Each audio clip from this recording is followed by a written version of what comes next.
ಬೆಳಗಾವಿಯ ಹೆಂಡಲಗ ಕೇಂದ್ರ ಕಾರಾಗೃಹದ ಮೇಲೆ ಬಂದಿಖಾನೆ ಡಿಜಿಪಿ ಅಲೋಕ್ ಕುಮಾರ್ ನೇತೃತ್ವದಲ್ಲಿ ದಿಢೀರ್ ದಾಳಿ ನಡೆಸಲಾಗಿದೆ. ಬೆಳಗಿನ ಜಾವ 52 ಪೊಲೀಸ್ ಸಿಬ್ಬಂದಿಗಳನ್ನೊಳಗೊಂಡ ತಂಡವು ಬೆಳಗಾವಿ ನಗರ ಪೊಲೀಸ್ ಅಧಿಕಾರಿಗಳು ಮತ್ತು ಸಿಬ್ಬಂದಿಗಳೊಂದಿಗೆ ಕಾರಾಗೃಹದ ಒಳಗೆ ಪ್ರವೇಶ ಮಾಡಿ ಪರಿಶೀಲನೆ ನಡೆಸಿತ್ತು. ಈ ವೇಳೆ ಜೈಲಿನಲ್ಲಿದ್ದ ಕೈದಿಗಳ ಸೆಲ್ಗಳನ್ನು ಶೋಧಿಸಲಾಯಿತು. 2 ಶ್ವಾನದಳವನ್ನ ಸಹ ಪರಿಶೀಲನೆಗೆ ಬಳಸಿಕೊಳ್ಳಲಾಗಿದೆ. ದಾಳಿಯ ಸಮಯದಲ್ಲಿ ಜೈಲಿನ ಆವರಣದಲ್ಲಿ 1 ಸಿಗರೆಟ್ ಪ್ಯಾಕೆಟ್ ಮತ್ತು ಜಿಮ್ ಡಂಬಲ್ಸ್ ಪತ್ತೆಯಾಗಿವೆ ಎಂದು ತಿಳಿದು ಬಂದಿದೆ. ಡಿಜಿಪಿ ಅಲೋಕ್ ಕುಮಾರ್ ಅವರು ಕಾರಾಗೃಹದ ಸಿಬ್ಬಂದಿ ಹಾಗೂ ಅಧಿಕಾರಿಗಳ ಕಾರ್ಯವೈಖರಿಯ ಬಗ್ಗೆ ತೀವ್ರ ಅಸಮಾಧಾನ ವ್ಯಕ್ತಪಡಿಸಿದ್ದಾರೆ. ಅಲ್ಲದೆ ಜೈಲಿನಲ್ಲಿ ನಡೀತಾ ಇರೋ ಅಕ್ರಮ ಚಟುವಟಿಕೆಗಳನ್ನ ತಡೆಯುವ ಉದ್ದೇಶದಿಂದ ಈ ದಾಳಿ ನಡೆಸಲಾಗಿದೆ ಎಂದು ತಿಳಿಸಿದ್ದಾರೆ. ದಾಳಿ ನಡೆಸಿದ ಬಳಿಕ ಮಾತನಾಡಿದ ಡಿಜಿಪಿ ಅಲೋಕ್ ಕುಮಾರ್, ಜೈಲಿನ ಅಧಿಕಾರಿಗಳಿಗೆ ಸೂಕ್ತ ರೀತಿಯಲ್ಲಿ ಸೂಚನೆ ನೀಡಿದ್ದೇನೆ ಹಾಗೂ ಇಲ್ಲಿನ ಸಿಬ್ಬಂದಿಗಳಲ್ಲಿನ ಇನ್ನಷ್ಟು ಜಾಗೃತೆ ವಹಿಸುವಂತೆ ತಿಳಿಸಿದ್ದೇನೆ ಎಂದಿದ್ದಾರೆ. ಜೈಲಿನೊಳಗಿನ ಪರಿಸ್ಥಿತಿಯನ್ನ ಸುಧಾರಿಸಲು ಮತ್ತು ಕೈದಿಗಳ ಮೇಲೆ ನಿಗಾ ಇರಿಸಲು ಈ ದಾಳಿ ಸಹಕಾರಿಯಾಗಿದೆ. ಈ ಕಾರ್ಯಾಚರಣೆ ಸುಮಾರು 2 ಗಂಟೆಗಳ ಕಾಲ ನಿರಂತರವಾಗಿ ನಡೆಯಿತು. ಬೆಳಗಾವಿ ತಾಲೂಕಿನ ಹೆಂಡಲಗ ಗ್ರಾಮದಲ್ಲಿರುವ ಈ ಕೇಂದ್ರ ಕಾರಾಗೃಹದಲ್ಲಿ ಈ ಹಿಂದೆ ಕೂಡ ಅನೇಕ ಬಾರಿ ಅಕ್ರಮ ಚಟುವಟಿಕೆಗಳು ನಡೆದಿರುವ ಬಗ್ಗೆ ದೂರುಗಳು ಕೇಳಿ ಬಂದಿದ್ವು. ಈ ಹಿನ್ನೆಲೆಯಲ್ಲಿ ಜೈಲಿನೊಳಗಿನ ಸುರಕ್ಷತೆ ಮತ್ತು ಶಿಸ್ತನ್ನ ಕಾಪಾಡಲು ಇಂತಹ ದಿಢೀರ್ ದಾಳಿಗಳು ಅಗತ್ಯವಾಗಿವೆ ಎಂದು ಅಲೋಕ್ ಕುಮಾರ್ ತಿಳಿಸಿದ್ದಾರೆ.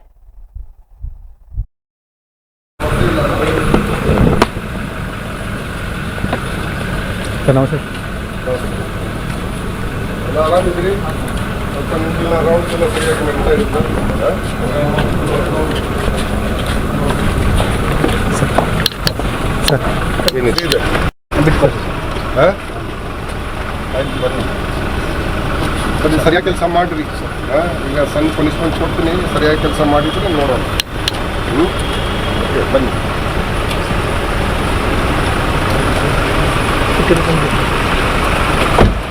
ರಾಜೇಶ್ ಹರ್ಮಟ್ಟಿ ಅಲ್ರಿ, ವರ್ಷ ಆಯ್ತು.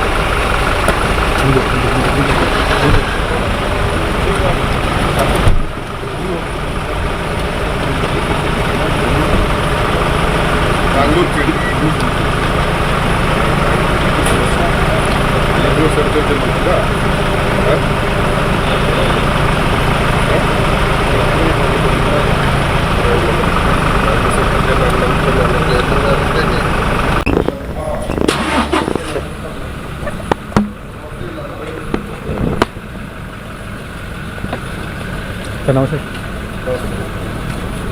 ಎಲ್ಲ ಆರಾಮಿದ್ರಿ?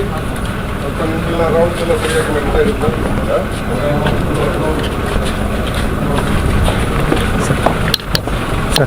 ಏನಿದೆ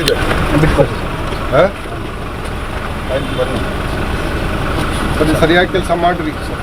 ಈಗ ಸಣ್ಣ ಪನಿಷ್ಮೆಂಟ್ ಕೊಡ್ತೀನಿ, ಸರಿಯಾಗಿ ಕೆಲಸ ಮಾಡಿದ್ರೆ ನೋಡೋಣ. ಬನ್ನಿ.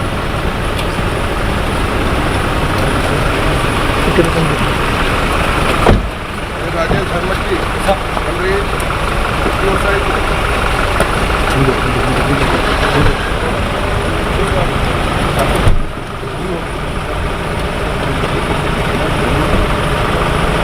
ಕಾಂಗೂರ್ ಕಿಡಿ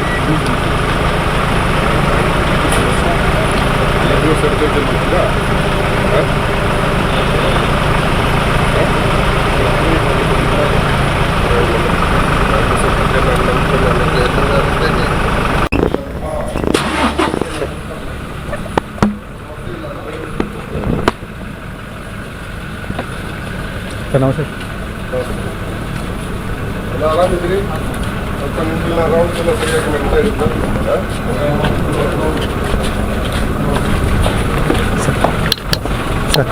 ಏನಿದೆ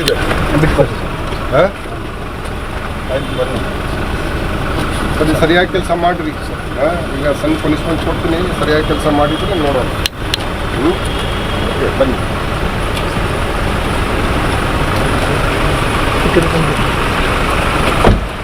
ರಾಜೇಶ್ ಹರ್ಮಟ್ಟಿ ಅಲ್ರಿ, ವರ್ಷ ಆಯ್ತು.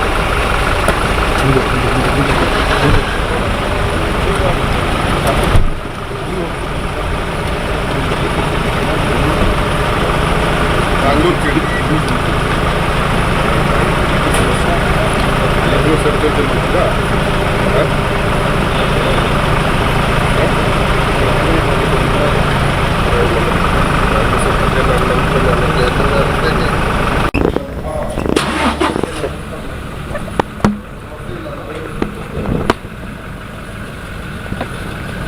ಸರ್ ನಮಸ್ತೆ. ಎಲ್ಲ ಆರಾಮಿದ್ದೀರಿ? ಸ್ವಲ್ಪ ನಿಮ್ಗೆಲ್ಲ ರೌಂಡ್ಸ್ ಎಲ್ಲ ಸರಿಯಾಗಿ ನಡೀತಾ ಇರುತ್ತೆ?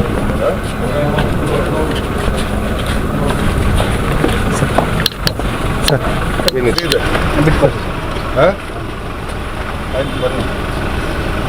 ಬನ್ನಿ, ಸರಿಯಾಗಿ ಕೆಲಸ ಮಾಡಿರಿ. ಹಾಂ, ಈಗ ಸಣ್ಣ ಪನಿಷ್ಮೆಂಟ್ ಕೊಡ್ತೀನಿ, ಸರಿಯಾಗಿ ಕೆಲಸ ಮಾಡಿದ್ರೆ ನೋಡೋಣ. ಓಕೆ, ಬನ್ನಿ.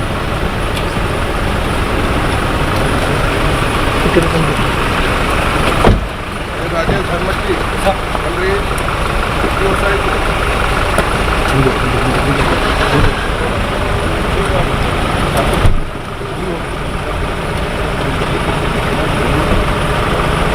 ಕಾಂಗ್ಳೂರು ಕಿಡಿ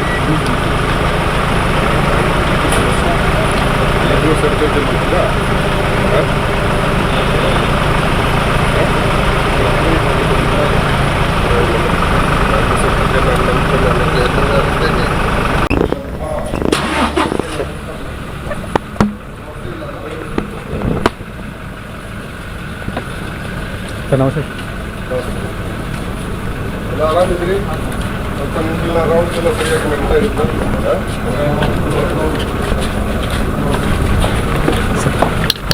ಸರ್ ಏನಿದೆ ಇದೆ? ಬಿಟ್ಕೊಡಿ. ಹಾಂ, ಆಯ್ತು ಬನ್ನಿ. ಬನ್ನಿ, ಸರಿಯಾಗಿ ಕೆಲಸ ಮಾಡಿರಿ. ಹಾಂ, ಈಗ ಸಣ್ಣ ಪನಿಷ್ಮೆಂಟ್ ಕೊಡ್ತೀನಿ, ಸರಿಯಾಗಿ ಕೆಲಸ ಮಾಡಿದ್ರೆ ನೋಡೋಣ. ಓಕೆ, ಬನ್ನಿ.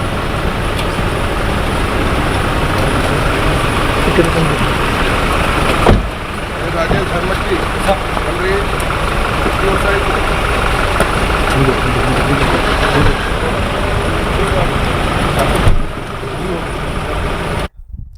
ಈ ಬಗ್ಗೆ ಮತ್ತಷ್ಟು ಮಾಹಿತಿ ನೀಡಲು ನ್ಯೂಸ್ ಡೆಸ್ಕ್ ಇಂದ ಮನೋಜ್ ದೂರವಾಣಿ ಸಂಪರ್ಕದಲ್ಲಿದ್ದಾರೆ. ಮನೋಜ್, ಏನಿದೆ ಇದ್ರ ಬಗ್ಗೆ ಹೆಚ್ಚಿನ ಮಾಹಿತಿ? ಹೌದು ಸುರೇಖಾ, ಇಲ್ಲಿ ಇಂದು ಬೆಳಗಿನ ಜಾವದಲ್ಲಿ ಕೂಡ ಭಾರಿ ದಿಢೀರ್ ಕಾರ್ಯಾಚರಣೆ ಕೂಡ ನಡೆದಿದ್ದು, ಬಂದಿಖಾನೆ ಡಿಜಿಪಿ ಅಲೋಕ್ ಕುಮಾರ್ ಕೂಡ ಅವರ ನೇತೃತ್ವದಲ್ಲಿ ಇವತ್ತು ದಾಳಿ ನಡೆಸಲಾಗಿದೆ. ಸುಮಾರು 22ಕ್ಕೂ ಹೆಚ್ಚು ಪೊಲೀಸರು ಕೂಡ ತಂಡ ಜೊತೆಗೆ ಬೆಳಗಾವಿ ನಗರ ಪೊಲೀಸರ ಕೂಡ ಸಹಕಾರದಲ್ಲಿ ಜೈಲಿನೊಳಗೆ ಏಕಕಾಲದಲ್ಲಿ ಕೂಡ ಪ್ರವೇಶಿಸಿ ಶೋಧ ಕಾರ್ಯ ಕೂಡ ಆರಂಭಿಸಿದ್ದಾರೆ ಅಂತ ಹೇಳ್ಬೋದು. ಜೈಲಿನೊಳಗಿನ ಕೂಡ ಪ್ರತಿಯೊಂದು ಸೆಲ್ ನಲ್ಲೂ ಕೂಡ ತೀವ್ರವಾಗಿ ಪರಿಶೀಲಿಸಲಾಗಿದ್ದು, ಕೈದಿಗಳ ಬಳಿಯಿಂದ ಕೂಡ ವಸ್ತುಗಳನ್ನು ತಪಾಸಣೆ ಕೂಡ ಮಾಡಲಾಗಿದೆ. ಈ ವೇಳೆ ಶ್ವಾನದಾಳವನ್ನು ಕೂಡ ಸಹ ಬಳಸಿಕೊಂಡು ಸೂಕ್ಷ್ಮವಾಗಿ ಶೋಧ ನಡೆಸಲಾಗಿದೆ ಎಂದು ಕೂಡ ಪ್ರಾಥಮಿಕ ಮಾಹಿತಿಯ ಪ್ರಕಾರ ಜೈಲಿನಲ್ಲಿ ಅನಾವರಣದಲ್ಲಿ ಕೂಡ ಸಿಗರೆಟ್ ಪ್ಯಾಕೆಟ್ ಮತ್ತು ಏನಿದೆ ಜಿಮ್ ಡಂಬಲ್ಸ್ ಕೂಡ ಪತ್ತೆಯಾಗಿವೆ ಅಂತ ಹೇಳ್ಬೋದು. ಈ ವಸ್ತುಗಳನ್ನು ಕೂಡ ಜೈಲಿನೊಳಗೆ ಹೇಗೆ ಬರುವುದು ಎಂಬುದು ಕೂಡ ದೊಡ್ಡ ಪ್ರಶ್ನೆ ಆಗಿದೆ ಅಂತ ಹೇಳ್ಬೋದು ಸುರೇಖಾ. ಇಂದು ಜೈಲು ಸಿಬ್ಬಂದಿಗಳ ನಿರ್ಲಕ್ಷ್ಯವೂ ಕೂಡ ಅಥವಾ ಒಳಗಿನಿಂದ ಸಹಕಾರವೋ ಎಂಬ ಕೂಡ ಅನುಮಾನಗಳು ಕೂಡ ಮೂಡಿವೆ. ಈ ಹಿಂದೆ ಹಿನ್ನೆಲೆ ಕೂಡ ಡಿಜಿಪಿ ಅಲೋಕ್ ಕುಮಾರ್ ಅವರು ಕೂಡ ಜೈಲು ಅಧಿಕಾರಿಗಳು ಮತ್ತು ಸಿಬ್ಬಂದಿಗಳು ಕಾರ್ಯವೈಖರಿಗಳ ಕೂಡ ಬಗ್ಗೆ ತೀವ್ರ ಅಸಮಾಧಾನವನ್ನು ಕೂಡ ವ್ಯಕ್ತಪಡಿಸಿದ್ದಾರೆ. ಸ್ಥಳದಲ್ಲೇ ಅಧಿಕಾರಿಗಳಿಗೆ ಕಟ್ಟುನಿಟ್ಟಿನ ಸೂಚನೆಗಳನ್ನು ಕೂಡ ನೀಡಿದ ಅವರು ಜೈಲಿನೊಳಗೆ ಕೂಡ ಅಕ್ರಮ ಚಟುವಟಿಕೆಗಳನ್ನು ಕೂಡ ಸಂಪೂರ್ಣವಾಗಿ ನಿಲ್ಲಿಸಲು ಕ್ರಮ ತೆಗೆದುಕೊಳ್ಳಬೇಕೆಂದು ಕೂಡ ಎಚ್ಚರಿಕೆಯನ್ನ ನೀಡಿದ್ದಾರೆ ಅಂತ ಹೇಳ್ಬೋದು. ಮುಂದಿನ ದಿನಗಳಲ್ಲಿ ಇಂತಹ ದಿಢೀರ್ ದಾಳಿಗಳು ಹೆಚ್ಚಾಗುವ ಸಾಧ್ಯತೆ ಇದೆ ಎಂದು ಕೂಡ ಮೂಲಗಳು ತಿಳಿಯುತ್ತಿದೆ ಸುರೇಖಾ. ಗಮನಾರ್ಹವಾಗಿ ಏನಂತಂದ್ರೆ ಇಂಡಲಗ ಕೇಂದ್ರ ಕಾರ್ಯಗೃಹದಲ್ಲಿ ಕೂಡ ಇದಕ್ಕೂ ಮೊದಲು ಸಹ ಅಕ್ರಮ ಚಟುವಟಿಕೆಗಳ ಬಗ್ಗೆ ಕೂಡ ಹಲವಾರು ದೂರುಗಳು ಕೇಳಿ ಬಂದಿದ್ದವು. ಈ ಹಿನ್ನೆಲೆಯಲ್ಲಿ ಕೂಡ ಈ ಕಾರ್ಯಾಚರಣೆ ಮಹತ್ವವನ್ನ ಪಡೆದುಕೊಂಡಿದೆ ಅಂತ ಹೇಳ್ಬೋದು. ಸುಮಾರು 2 ಗಂಟೆಗಳ ಕಾಲ ಕೂಡ ನಡೆದ ಈ ದಾಳಿ ಬಳಿಕ ಜೈಲಿನ ಭದ್ರತೆ ಮತ್ತು ನಿಯಂತ್ರಣ ಕ್ರಮಗಳನ್ನು ಕೂಡ ಮತ್ತಷ್ಟು ಬಲಪಡಿಸುವ ಬಗ್ಗೆ ಕೂಡ ಚರ್ಚೆಗಳು ನಡೀತಿವೆ. ಕೈದಿಗಳ ಮೇಲೆ ಕೂಡ ನಿಗಾ ಹೆಚ್ಚಿಸುವ ಜೊತೆಗೆ ಜೈಲು ಸಿಬ್ಬಂದಿಗಳ ಮೇಲೂ ಕೂಡ ನಿಗಾ ವಹಿಸುವ ಸಾಧ್ಯತೆ ಇದೆ ಅಂತ ಹೇಳ್ಬೋದು. ಒಟ್ಟಿನಲ್ಲಿ ಇಂಡಲಗ ಜೈಲಿನಲ್ಲಿ ನಡೆದ ಈ ದಿಢೀರ್ ದಾಳಿ ರಾಜ್ಯದ ಕಾರ್ಯಗೃಹ ವ್ಯವಸ್ಥೆಯ ಮೇಲೆ ಕೂಡ ಮತ್ತೊಮ್ಮೆ ಏನಾದ್ರೂ ಬೆಳಕು ಚೆಲ್ಲಿದ್ದು ಕೂಡ ಮುಂದಿನ ಕ್ರಮಗಳು ಎಲ್ಲರ ಗಮನವನ್ನು ಕೂಡ ಸೆಳೀತಾ ಇದೆ. ಮತ್ತೆ ಏನಂತಂದ್ರೆ ಇದೇ ತರ ಏನಾದ್ರೂ ಆಗುವಂತ ಸಾಧ್ಯತೆ ಇದೆ. ಇದು ಒಂದು ಎಚ್ಚರಿಕೆ ಆಗಿದೆ. ಯಾವುದೇ ರೀತಿ ಪ್ರತಿಯೊಂದು ಕಾರ್ಯಗೃಹದಲ್ಲಿ ಬಿಗಿ ಭದ್ರತೆಗಳು ಯಾವ ತರ ಏನಂತ ಪ್ರತಿಯೊಂದು ಕಾರ್ಯಗೃಹದಲ್ಲೂ ಕೂಡ ಈ ತರ ಕಾರ್ಯಾಚರಣೆಗಳು ನಡೆಸ್ತಾ ಇದ್ದಾರೆ. ಮುಂದಿನ ಬಾರಿ ಇದೇ ತರ ಆಗ್ಬಾರ್ದು ಅಂತ ಕೂಡ ಕಟ್ಟುನಿಟ್ಟಿನಲ್ಲಿ ಕೂಡ ಎಚ್ಚರಿಕೆಯನ್ನ ನೀಡಿದ್ದಾರೆ ಅಂತ ಹೇಳ್ಬೋದು ಸುರೇಖಾ. ಮನೋಜ್, ಧನ್ಯವಾದ ನಿಮ್ಮೆಲ್ಲ ಮಾಹಿತಿಗಾಗಿ.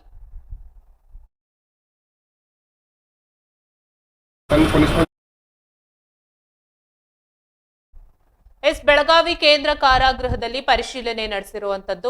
ಬೆಳಗ್ಗೆ 52 ಪೊಲೀಸ್ ಸಿಬ್ಬಂದಿಗಳನ್ನೊಳಗೊಂಡ ತಂಡವು ಬೆಳಗಾವಿ ನಗರ ಪೊಲೀಸ್ ಅಧಿಕಾರಿಗಳು ಮತ್ತು ಸಿಬ್ಬಂದಿಗಳೊಂದಿಗೆ ಕಾರಾಗೃಹದ ಒಳಗೆ ಪ್ರವೇಶಿಸಿ ಪರಿಶೀಲನೆಯನ್ನ ನಡೆಸಿವೆ. ಈ ವೇಳೆ ಜೈಲಿನಲ್ಲಿದ್ದ ಕೈದಿಗಳ ಸೆಲ್ಗಳನ್ನ ಕೂಡ ಶೋಧ ನಡೆಸಲಾಗಿದೆ. 2 ಶ್ವಾನದಳವನ್ನ ಸಹ ಪರಿಶೀಲನೆಗೆ ಬಳಸಿಕೊಳ್ಳಲಾಗಿದೆ. ದಾಳಿಯ ಸಮಯದಲ್ಲಿ ಜೈಲಿನ ಆವರಣದಲ್ಲಿ 1 ಸಿಗರೆಟ್ ಪ್ಯಾಕೆಟ್ ಮತ್ತು ಜಿಮ್ ಡಂಬಲ್ಸ್ ಪತ್ತೆಯಾಗಿವೆ ಎಂದು ತಿಳಿದು ಬಂದಿದೆ. ಈ ಬಗ್ಗೆ ಡಿಜಿಪಿ ಅಲೋಕ್ ಕುಮಾರ್ ಅವರು ಪ್ರತಿಕ್ರಿಯೆ ನೀಡಿದ್ದು, ಕಾರಾಗೃಹದ ಸಿಬ್ಬಂದಿ ಹಾಗೂ ಅಧಿಕಾರಿಗಳ ಕಾರ್ಯವೈಖರಿಯ ಬಗ್ಗೆ ತೀವ್ರ ಅಸಮಾಧಾನವನ್ನ ವ್ಯಕ್ತಪಡಿಸಿದ್ದಾರೆ. ಜೈಲಿನಲ್ಲಿ ನಡೀತಾ ಇರೋ ಅಕ್ರಮ ಚಟುವಟಿಕೆಗಳನ್ನ ತಡೆಯುವ ಉದ್ದೇಶದಿಂದ ಈ ದಾಳಿಯನ್ನ ನಡೆಸಲಾಗಿದೆ ಎಂದು ಮಾಹಿತಿಯನ್ನ ಕೂಡ ನೀಡಿದ್ದಾರೆ. ಇಲ್ಲಿ ನಮ್ಮ ಇದು ಬ್ಯಾಂಗ್ಳೂರ್ ಇದು ಬೆಲ್ಗಾಂ ಸಿಟಿ ಪೊಲೀಸ್ ಜೊತೆಗೆ ಅದು ನಾವು ಕೆಲವು ಸರ್ಚ್ ನಾವು ಮಾಡಿದ್ದೀವಿ. ಸೊ ಒಂದು ನಾವು ಅವಶ್ಯಕವಾಗಿ ಮಾಡಬೇಕು. ಸೊ ಯಾವುದು ಮೊಬೈಲ್ ಮತ್ತು ಯಾವುದು ಮಾದಕ ದ್ರವ್ಯ ಸಿಕ್ಕಿಲ್ಲ. 1 ಪ್ಯಾಕೆಟ್ ಸಿಗರೇಟ್ ಸಿಕ್ಕಿದೆ ಮತ್ತು ಕೆಲವು ಜಿಮ್ ಇಕ್ವಿಪ್ಮೆಂಟ್ಸ್ ಏನಿದೆ ಅದು ಸಿಕ್ಕಿದೆ. ಅದು ನಾವು ಸೀಜ್ ಮಾಡಿಕೊಂಡು ಕಾನೂನು ಪ್ರಕಾರ ಕ್ರಮ ತಗೊಳ್ತೀವಿ. ಏನು ಅಲ್ಲಲ್ಲ, ನಾವು ಅವ್ರಿಗೆ ಯಾವಾಗಲೂ ಸೂಚನೆ ಕೊಡ್ತಾನಿರ್ತೀವಿ, ಡೈಲಿ ಕೊಡ್ತಾನಿರ್ತೀವಿ. ಇಲ್ಲಿ ನಾವು ಬಂದಿದ್ದು ನೋಡಿದ್ದೀವಿ ಕಿ ಯಾವುದು ನಮಗೆ 0 ಟಾಲರೆನ್ಸ್ ಇದೆ ಈ ಕಾಂಟ್ರಾಬ್ಯಾಂಡ್ ಐಟಮ್. ಇದು ಮೊಬೈಲ್ ಫೋನ್ ಆಗಲಿ, ಗಾಂಜಾ ಆಗಲಿ, ಬೀಡಿ ಆಗಲಿ, ಸಿಗರೇಟ್ ಆಗಲಿ. ಸೊ ಬೇರೆ ಕಾಂಟ್ರಾಬ್ಯಾಂಡ್ ಸಿಕ್ಕಿಲ್ಲ. 1 ಪ್ಯಾಕೆಟ್ ಸಿಗರೇಟ್ ಒಂದು ಕಡೆ ಸಿಕ್ಕಿದೆ, ಗೊತ್ತಿದೆ. ಸೊ ಅದು ಕೂಡ ಇದ್ರೂ ಕೂಡ ನಾವು ಏನಿದೆ ಅದರ ಸಲುವಾಗಿ ಕಾನೂನು ಪ್ರಕಾರ ಕ್ರಮ ನಾವು ತಗೊಳ್ತೀವಿ. ಮತ್ತು ನಮ್ಮ ಅಧಿಕಾರಿ ಕೂಡ ಯಾರು ಇದು ಇದ್ದಾರೆ, ಆ ಪ್ರೀವಿಯಸ್ ಸೂಪ್ರಿಂಟೆಂಡೆಂಟ್ ಕೂಡ ಇದ್ದಾನೆ, ಅವ್ರ ಮೇಲೆ ಕೂಡ ನಾವು ಆ್ಯಕ್ಷನ್ ತಗೊಳ್ತೀವಿ. ಸರ್, ಇನ್ನೊಂದು ಜೈಲಿನಲ್ಲಿರ್ತಕ್ಕಂಥ ಸಿಬ್ಬಂದಿಗಳಿದ್ದಾರೆ, ಕೆಲವೊಂದಿಷ್ಟು ಕುಖ್ಯಾತ ಕೈದಿಗಳಿದ್ದಾರೆ, ಅವ್ರ ವರ್ತನೆ ಕೂಡ ಸಿಬ್ಬಂದಿಗಳು ಹಲ್ಲೆ ಮಾಡೋದು. ಹೌದು, ಅದು ಜೈಲ್ ಒಳಗಡೆ ನಮ್ಮ ಅಧಿಕಾರಿಗಳು ಅವರಿಗೆ ಕೂಡ ಬಹಳಷ್ಟು ಸಮಸ್ಯೆಗಳು ಇವೆ. ಅವ್ರಿಗೆ ಹೆದರ್ಸೋದು, ಅವ್ರಿಗೆ ಥ್ರೆಟ್ ಮಾಡೋದು, ಇದು ಎಲ್ಲ ಬಹಳಷ್ಟು ಇದು ಮಾಡ್ತಾರೆ. ಆದರೂ ಕೂಡ ಅವರು ಕೆಲಸ ಅವರು ಮಾಡ್ತಾ ಇದ್ದಾರೆ. ನಾವು 2 ಕಡೆ ನೋಡಬೇಕಾಗತ್ತೆ. ನಮ್ಮ ಸ್ಟಾಫ್ ಸಮಸ್ಯೆ ಕೂಡ ನೋಡಬೇಕಾಗತ್ತೆ. ಅದೇ ಜೊತೆಗೆ ಇಲ್ಲಿ ಅಕ್ರಮಗಳು ಕೂಡ ಏನಿದೆ ಕಡಿಮಾನ ಹಾಕಬೇಕು, ಅದು ಕೂಡ ನಾವು ನೋಡಬೇಕಾಗತ್ತೆ. ನಾವು ಅದಕ್ಕಾಗಿ ಮೇಲಿಂದ ಮೇಲೆ ನಾವು ವಿಸಿಟ್ ಕೊಡ್ತೀವಿ. ಅವ್ರಿಗೆ ಒಂದು ಧೈರ್ಯ ಕೂಡ ಇರಲಿ, ಮತ್ತು ಅವರಿಗೆ ಲೋಕಲ್ ಪೊಲೀಸ್ದು ಕೂಡ ಸಹಾಯ ಇರಲಿ. ಲೋಕಲ್ ಪೊಲೀಸು ಸಹಾಯ ಇದ್ದರೆ ಸ್ವಲ್ಪ ಅವ್ರಿಗೆ ಕೂಡ ಧೈರ್ಯ ಇರ್ತದೆ. ಸೊ ಅವರು ಅವ್ರ ಜೊತೆಗೆ ಕೈ ಜೋಡಿಸ್ಕೊಂಡು ರೇಡ್ ಮಾಡಿದ್ದಾರೆ, ಬೇರೆ ಮಾಡಿದ್ದಾರೆ. ಮತ್ತು ಒಳಗಡೆ ಏನೋ ನೊಟೋರಿಯಸ್ ಕುಖ್ಯಾತ ಅವರು ಕೈದಿಗಳು ಇದ್ದಾರೆ, ಅವ್ರಿಗೆ ಸ್ವಲ್ಪ ಭಯ ಇರ್ತದೆ.